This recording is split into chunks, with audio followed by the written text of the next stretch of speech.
هونداي اكس دي موديل 2002. طبعا عندي تثليثة بالمكنة اهو زي ما احنا شايفين، مفيش اي تغيير بالمكنة بسبب قطع البوجيه رقم 1.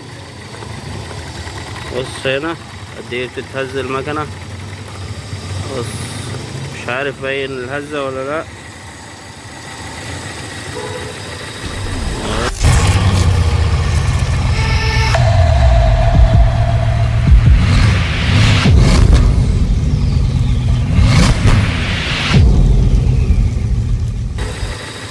اهو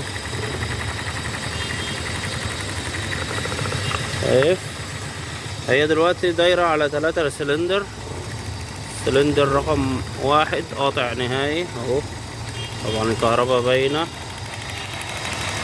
موجود كهرباء بس قطع في السلندر. هطلع البوجيه، بص القطع منين. خليكم معايا، بطل كده تعالى. طبعا مبدئيا بص السلك اهو من هنا كويس، ده بشكل مبدئي. بص هطلع البوجيه،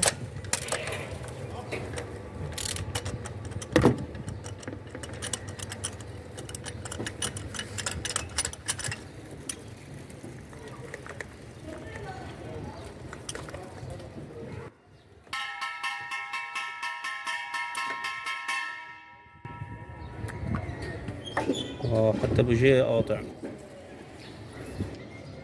شايف البوجيه ده عشان شغال حارق.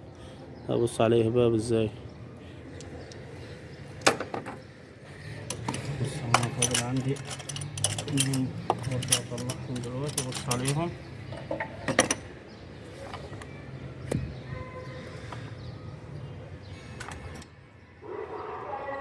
لا ده مش وحش برضه.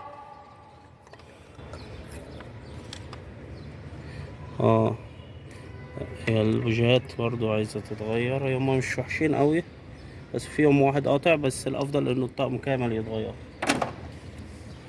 طبعا انا دلوقتي هحضر له طقم سلك، هحضر له طقم بوجيهات، هوريك نهاية الفيديو اللي حصل معايا. انا لسه جايب طقم جديد اهو، بص الجديد عامل ازاي اهو، القديم شايفين طقم كامل، وجبت لسه جايب طقم سلك. طبعا القديم لسه موريهولك اهو، بص ضارب منين اهي، شايفين. طبعا الجديد حاجة تانية خالص. هركب ان شاء الله دلوقتي البوجيهات وندور ونشوف ايه اللي هيحصل معانا.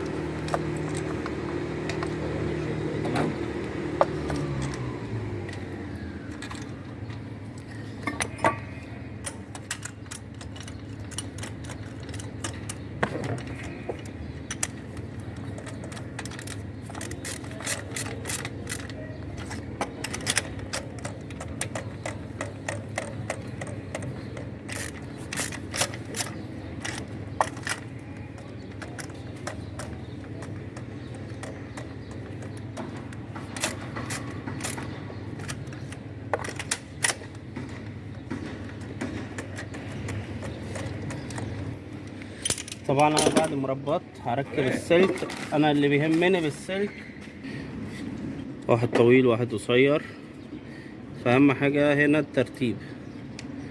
تبدأ اول تمام، بعدين رقم 4، بعدين هيجي رقم 2، بعدين هيجي رقم 3.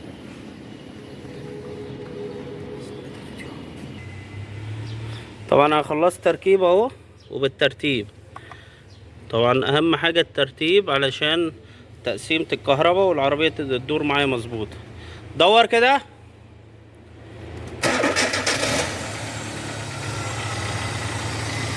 طبعا الدنيا اهي مفيش اي حاجة اهو.